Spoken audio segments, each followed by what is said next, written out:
You pick up your phone to check one notification. 20 minutes disappear. You don't remember deciding to keep scrolling. Nobody forced your thumb to move. But somehow you're 300 posts deep into content you don't even care about. It feels like a modern failure. A lapse in willpower, something wrong with you specifically. But the real answer is far stranger. Your thumb isn't broken. Your brain is doing exactly what it evolved to do, in an environment it was never designed to handle. Rewind 2 million years. Your ancestors are walking across an open savanna. Food is scattered, unpredictable. A bush might have berries. It might not. A tree might be full of fruit, or it might be picked clean by something faster than you. The only way to survive is to keep checking, keep moving, keep searching. This behavior has a name. Psychologists call it foraging, and it's not just about food. It's a whole mode of attention, a constant low hum of searching for something valuable in an uncertain landscape. Your brain still runs the same program today. It just found a new landscape. The bush is your phone screen. Here's the part that surprises people. The uncertainty isn't a flaw in the system. It's the entire point. If every bush guaranteed food, your ancestors would check once, take what was there, and stop. No mystery, no motivation to keep going. But because some bushes had food and some didn't, their brain stayed hooked on the act of checking itself.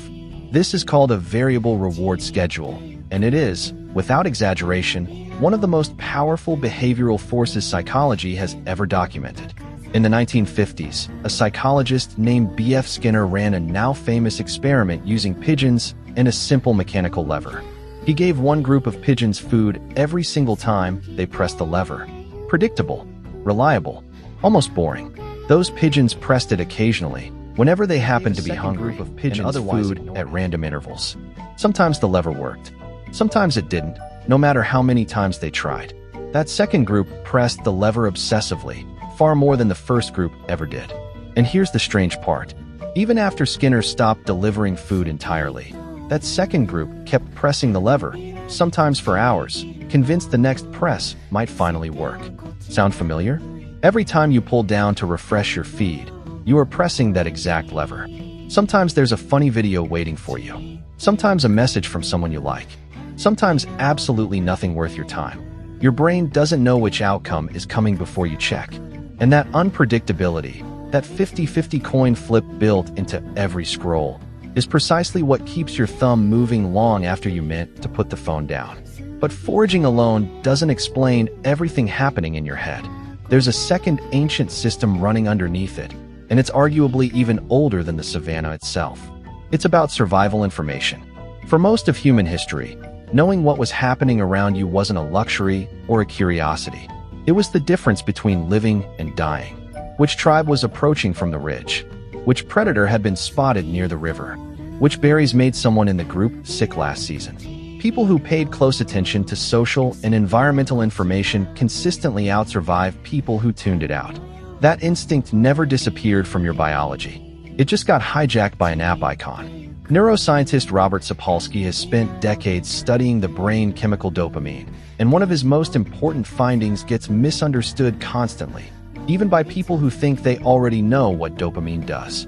Dopamine isn't really the reward chemical, the way pop psychology often describes it. It's closer to the anticipation when you actually get the good thing. It spikes right before, in that narrow window when you're not yet sure whether you're going to get it or not. That's the itch that makes you check your phone even when part of you is fairly sure there's nothing new waiting there. Your brain isn't really chasing the content on the other side of the swipe. It's chasing the moment of not knowing yet. Sit with that for a second, because it reframes almost everything. The scroll itself is the reward, not the destination. Not any single post, video, or message. The uncertainty hovering in the half-second before each swipe is doing the heavy psychological lifting. Which is a strange thing to realize, isn't it? Your favorite app might not be selling you content at all. It might be selling you suspense over and over, thousands of times a day, in doses too small to notice individually.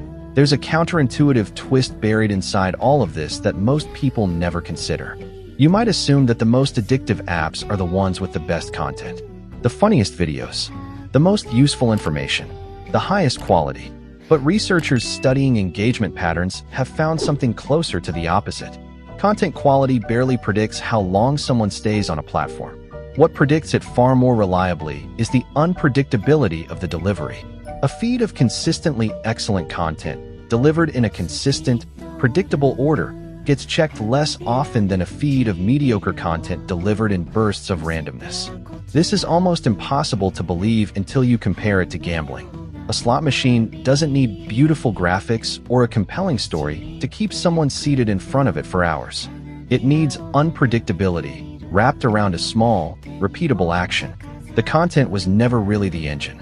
The uncertainty was the engine the entire time, and the content was just the fuel that confuses people about their own behavior. You've probably noticed that you sometimes keep scrolling even after you've seen everything genuinely interesting, cycling back through posts you've already viewed, watching videos you don't even enjoy. If the content were the reward, this would make no sense. Why keep going once the good stuff runs out? But if the reward is actually the anticipation itself, the not knowing that exists in the half second before each new post loads, then it makes perfect sense. Your brain isn't evaluating quality in that moment. It's just still hoping the next lever pull will be the one. Now here's where it gets uncomfortable, because none of this is accidental.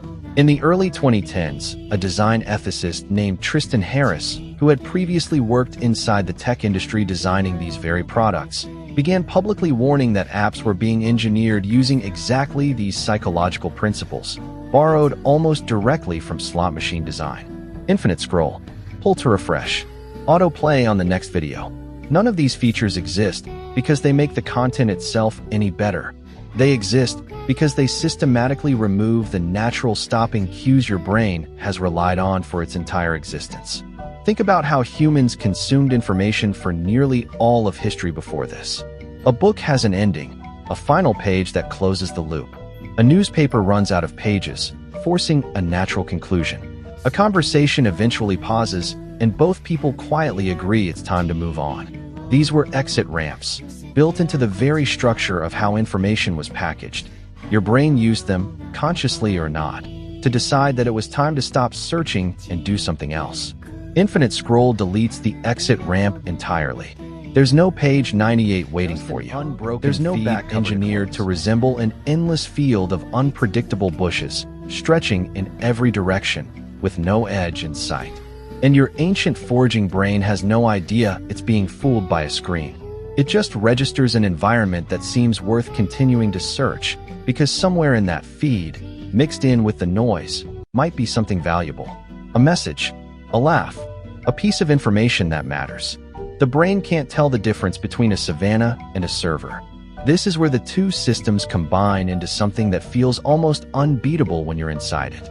The unpredictability triggers the exact same reward-seeking loop Skinner discovered in his pigeons decades ago.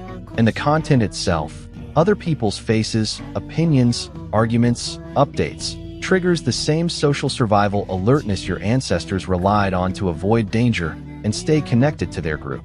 You are not weak-willed for struggling against this. You are standing at the precise intersection of two of the oldest instincts your species has ever built, both firing at the same time, both fully convinced they are keeping you alive, in an environment that was engineered specifically to exploit that conviction. Does that mean you're powerless against it? Not exactly. Understanding the mechanism doesn't erase it, but it does change how it feels from the inside. Once you know that the itch to check is dopamine anticipating an unknown, rather than a genuine need for information, you can start noticing it in the moment it happens. Right before you pick up your phone without thinking.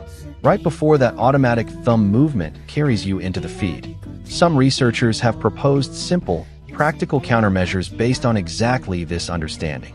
Turning off non-essential notifications reduces how often that unpredictable cue appears in the first place, starving the anticipation loop using browser extensions or built-in app settings that reintroduce a visible stopping point, effectively rebuilds the exit ramp your brain lost somewhere in the last 15 years.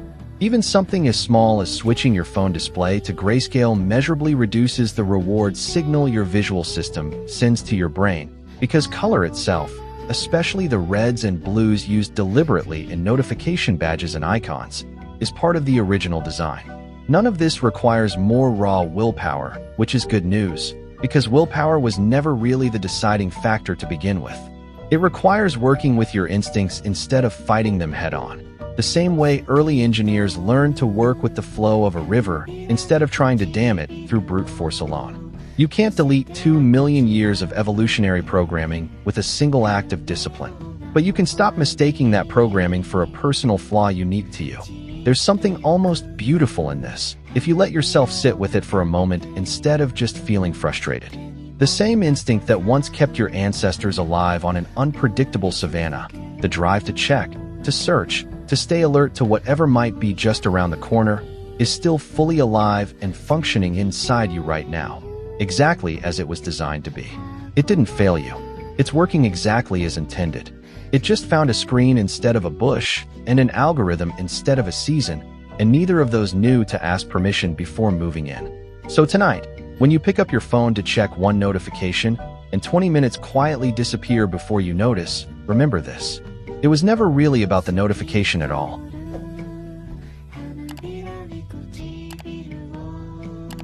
寄せてはこちら」